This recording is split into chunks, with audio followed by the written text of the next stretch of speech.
Salam, hər vaxtınız xeyir olsun. Əziz tələbələr, mən Fərid Qafarov. Bu gün sizinlə maraqlı bir hesab əməlləri bölməsindən sualın izahına baxırıq. Hansı ki, qəbul imtahanında istifadə olunmuş bir sualdır. Baxın, bu suala baxanda ilk öncə CD-ni M-ə vurub yazıb CD. Burada alınır 1. Düzdürmü? Yəni M-imiz olur 1.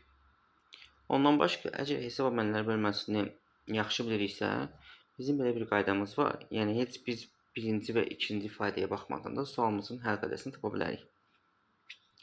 Baxın, hesab əməlləri bölməsində, yəni ədədlər bölməsində bir 2 rəqəmli AB ədədindən onun əksini çıxdığımız zaman, yəni B-anı çıxdığımız zaman aldığımız cavab həmişə 9-a bölünən ədəd olur. Misal üçün də bunu yoxlaya bilərik. Məsələn, 91 minus 19.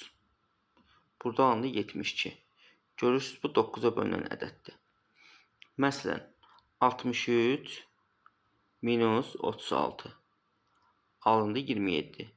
Görürsünüz, bu da 9-a bölünən ədəddir. Yəni, deməli, onda D olur 9.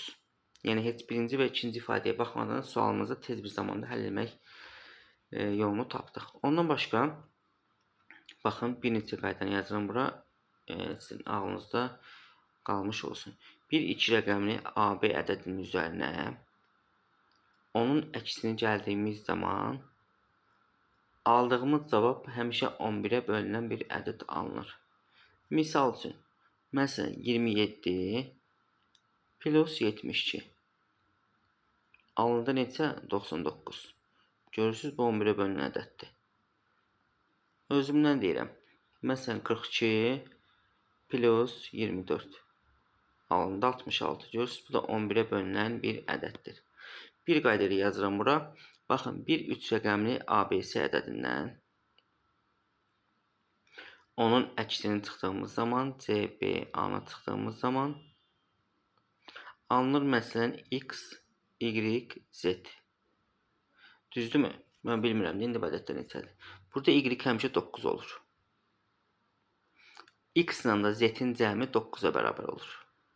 Misal üçün, gəlin yoxlayaq. Yazıram məsələn, bir dənə ABC ədədi 915. Bunun əksini çıxaraq 519.